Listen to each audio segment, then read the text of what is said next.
Hi guys, welcome to the Technician Wi-Fi YouTube channel. Introduce me Lily, will guide you to discuss WDS mode. As usual, I will answer questions from one of the subscribers. But wait, for those who haven't subscribed, before continuing please like and subscribe first. Okay, continue. And the question we're going to address is, please make a WDS AP tutorial using OpenWrt. Currently I don't have an OpenWrt BL201 router. But I happen to use a router. Point-to-point using OpenWrt and DDWRT firmware. But do you know what a point-to-point Wi-Fi connection looks like? Then did you know that apart from the commonly used bridge mode, apparently there is no less useful WDS mode in the system? Point-to-point. So to make it easier to understand, I have created it. Schematic or drawing of a point-to-point installation circuit. WDS mode is the same as bridge mode, repeater in point-to-point installation. It's just that there is little difference between the repeater with WDS. The repeater makes the MAC address of the device random private, whereas WDS mode forwards the original MAC address of the device. Internet from the ISP goes to MikroTik, after which it is connected to the access point server. Because we are setting up this access point to WDS mode, then we can also call it a WDS server access point or WDS server. After WDS server emit Wi-Fi signal, then it will be received by the client router that is in the WDS settings as well. We can name this as WDS client.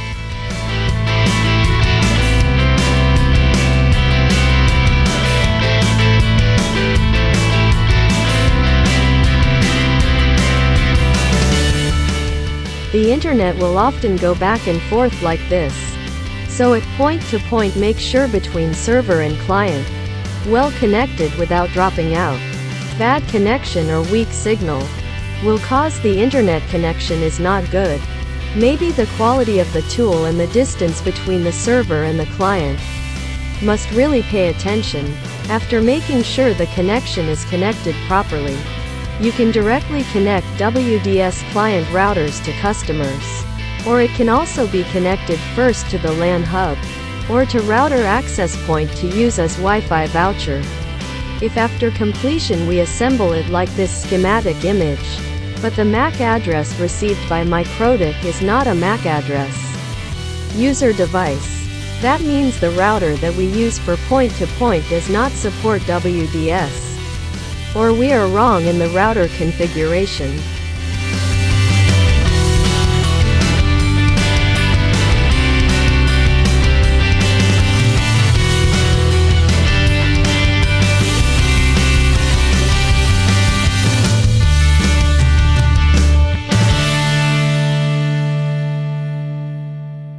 So that there are no such mistakes, let's study router settings for WDS server and WDS client.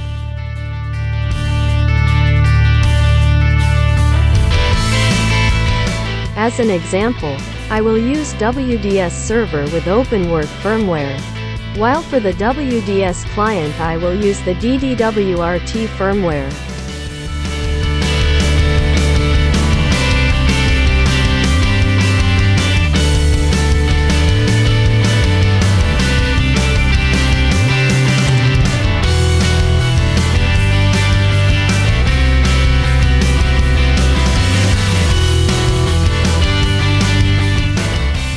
For WDS server I use outdoor router, because the target point-to-point is not too far away.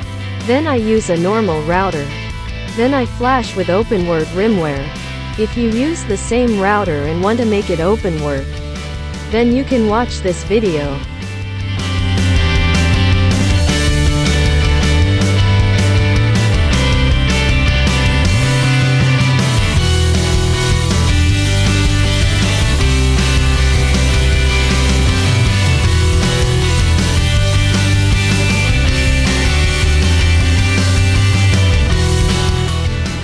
Because this router is used point-to-point to the customer's home.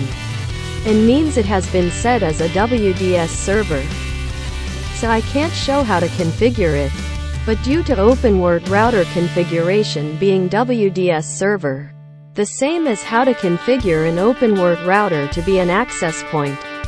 So for those who don't know how to set an access point, you can see it in this video.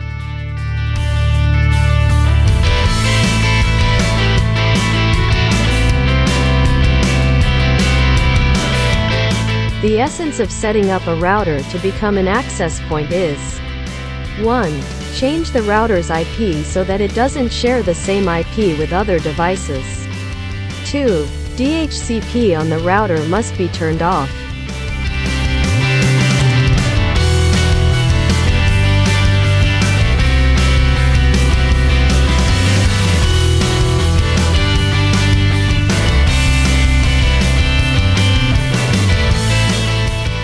With these two things you can be set as an access point. Then what's the difference between regular access point settings and WDS access point or WDS server? The difference is only in the wireless section. I gave the first SSID the name Wifi_gratis as a normal access point. Then I created a second SSID with the name WDS as a WDS access point or WDS server. Wifi_gratis as a normal access point. I set this mode section by selecting an access point. Network section we select LAN. While for WDS access points or WDS servers, in the mode section I select the WDS access point.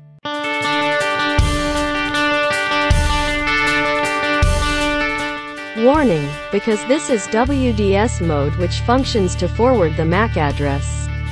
Then we can't activate the isolate client.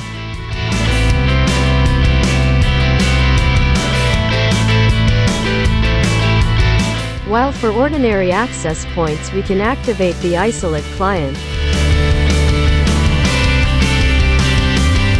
If you want to add another SSID, please click Add. In OpenWrt we are free to add as many SSIDs as we want. For example, I made a condition that the SSID Wifi_gratis not given a password and enable isolation client. The purpose of the SSID is used for general users and between devices cannot communicate with each other. While on the SSID WDS, I gave the password, with the aim that it's only the device I'm setting up that can connect to this SSID.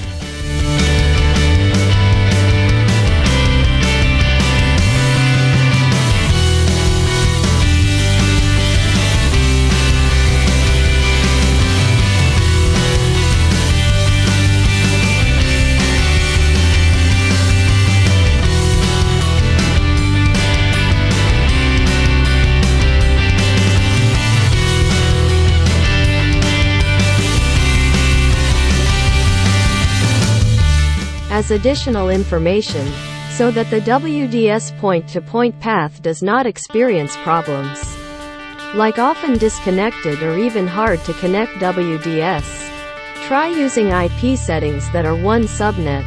For example, proxy IP 192.168.1.1. Then the WDS server can use 192.168.1.2. whereas the WDS client can use 192.168.1.3.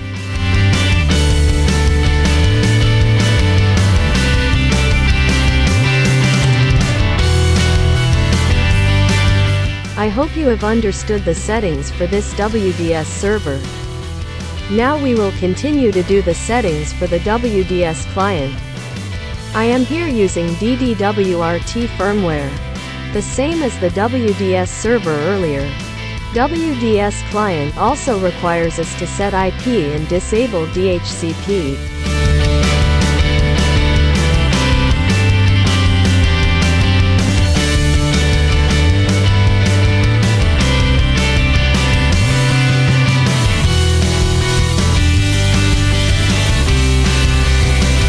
You can see this video if you don't understand how to change DDWrt to an access point.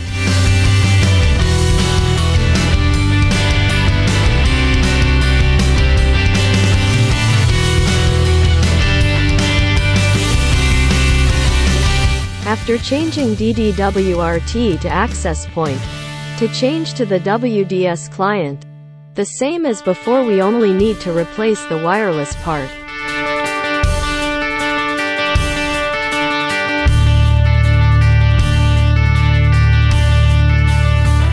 In the wireless mode section, there are probably several modes that feel similar, such as clients, WDS stations, and also WDS microtic stations. But we chose the WDS station. In the wireless network name section, we enter the SSID name of the WDS server.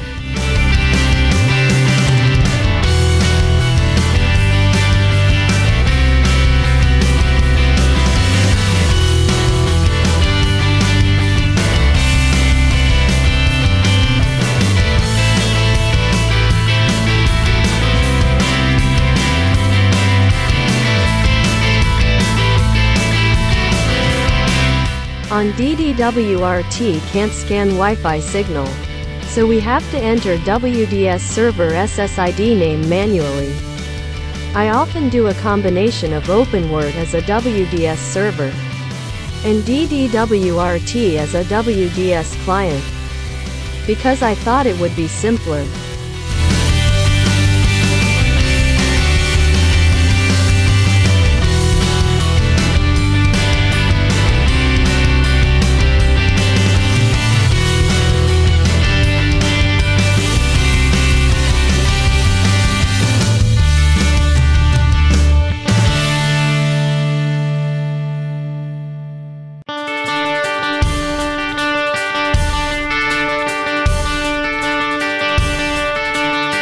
Until here you have successfully set up DDWrt as a WDS client. But I want the WDS client router to be able to use as an access point at the client location. So I added additional settings to this DDWrt.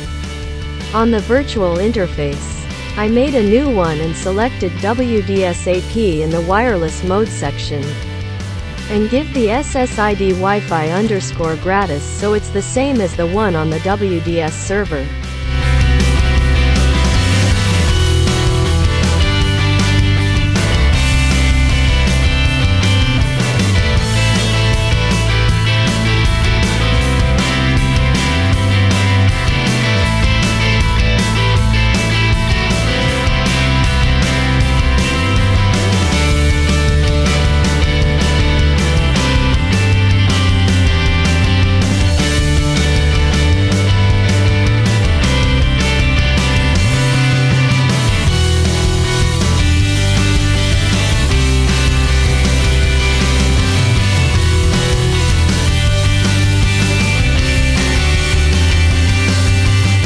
The reason why it's easier to use OpenWrt as a WDS server and use DDWrt as WDS client.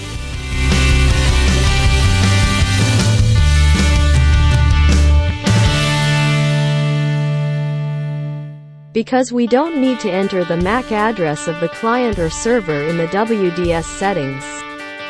This way, if we make a portable WDS client, that will be carried and always move to move locations.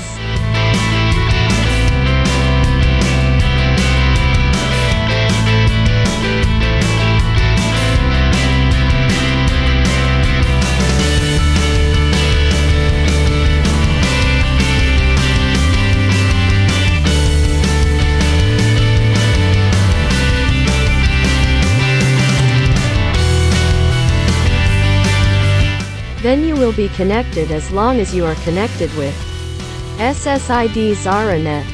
Suppose user A brings a WDS client router to user B's home.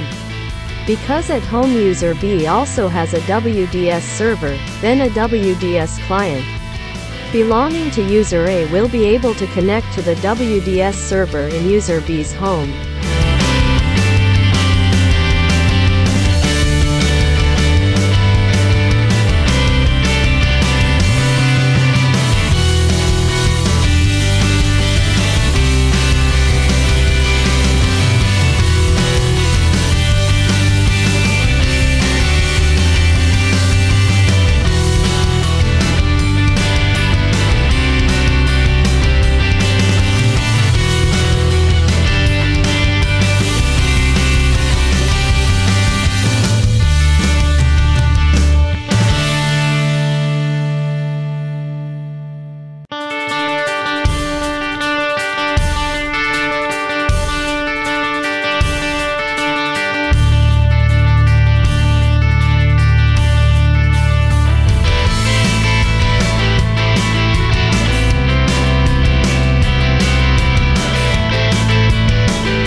I think now you understand about point-to-point WDS.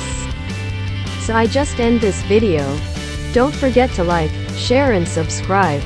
See you in the next video.